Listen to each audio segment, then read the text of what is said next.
Magandang araw po, welcome po sa aking channel, Love9 TV. Patalasasan po, meron po ba kayong mga properties na napapabayaan or non-performing assets? Plan nyo ibenta, pero wala kayong oras sa pagbenta nito. Kung ito'y pagkakatiwala nyo po sa amin, tawag lang po kayo sa aking numero, usap po tayo, gawin ko po ng video for free. Yes, libre po, wala po kayong babayaran. Tutulungan pa namin kayong mabenta ang inyong property. Kami na po bala sa marketing, sa boosting or paid ads, even sa tripping, hindi na po kayo mapapagod sa pag-entertain ng mga buyers. Kami na po bala sa lahat. Tawag lang po kayo. Nandito po tayo ngayon sa Nasugbu, Batangas kung saan meron po tayong bagong video presentation. Isang residential farm property na mango plantation. Ito po'y income generating na kung saan ang yearly income po niya ay aabot ng 2 million pesos. May lot area po ito na 7.5 hectares.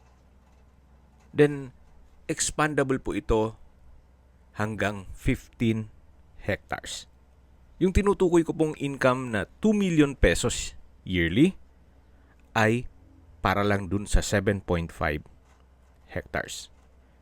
Ito po'y along Barangay Road at may access ng tubig, kuryente at internet provider.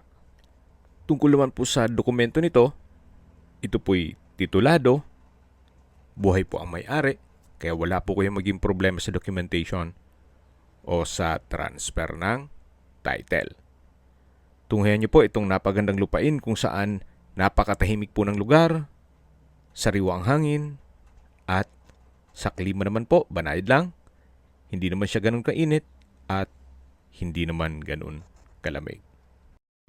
Ang kagandahan pa po dito po sa loob ng property ay meron pong caretaker's house na kung saan ito'y livable naman.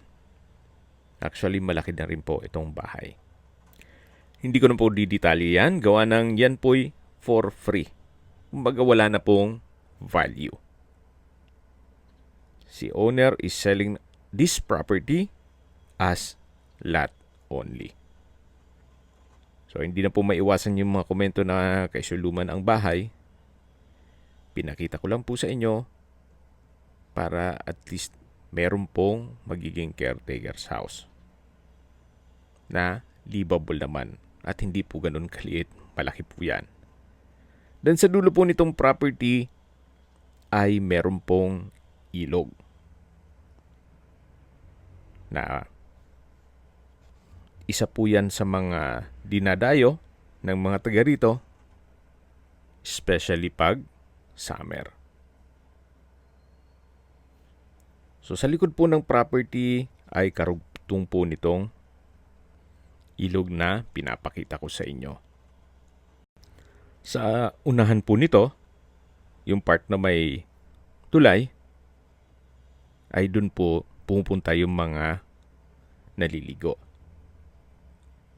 Anyway, upon tripping, pwede ko naman pakita yan sa inyo.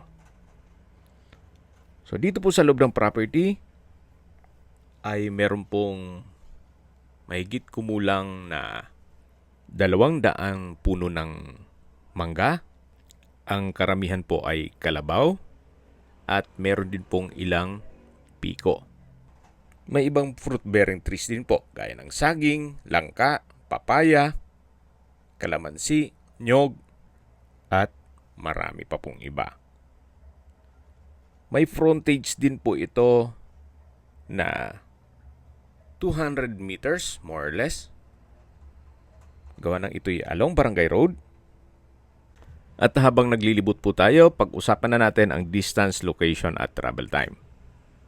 Mula po sa Tagaytay-Nasugbu Highway, ang distance is 5.4 kilometers at ang travel time is 7 minutes. 7 minuto lang po, nasa highway na kayo. Kaya ito'y accessible ng public transportation.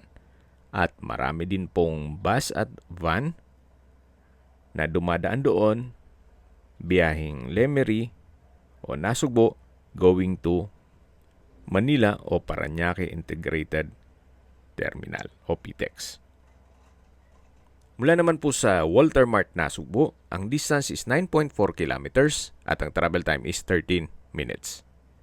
Mula naman po sa bayan ng Nasugbo, kung saan kompleto rin po ang mga business establishments, kaya ng banks, groceries, convenience store, remittance center,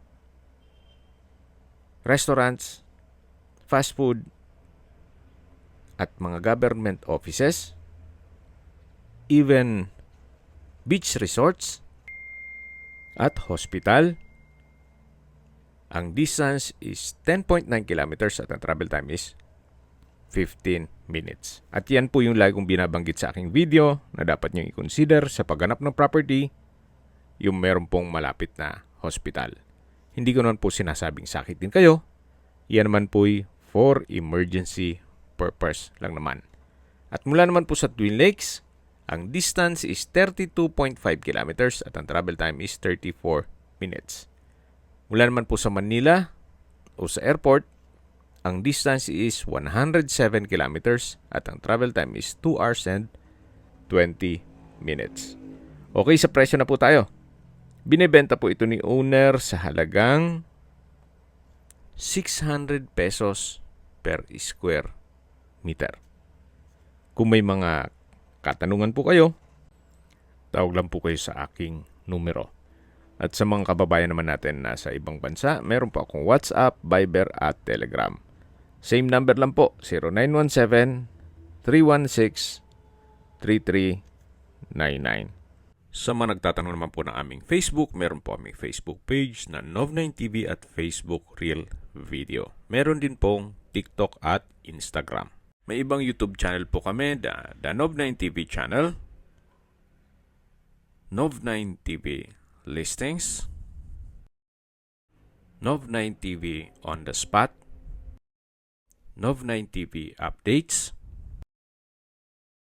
at Nov9TV House Rental. Sana po naibigyan nyo ang video presentation. Paki-like and subscribe na lang po sa aking channel para ma-update din po kayo sa aking future listings. Kung sakali po hanap nyo yung mas malaking sukat ng lupa, meron din po kami ibang listings na pwede nyong pagpilian. Huwag po kayong mag-atubiling tumawag sa amin. Then, let us know your budget para malaman namin kung anong property pwede naming ilog sa inyo. Sa lahat pong viewers, subscriber at nagtiwala po sa amin, salamat po sa suporta. Ingat po kayo lagi at yung pamilya. Maraming salamat po.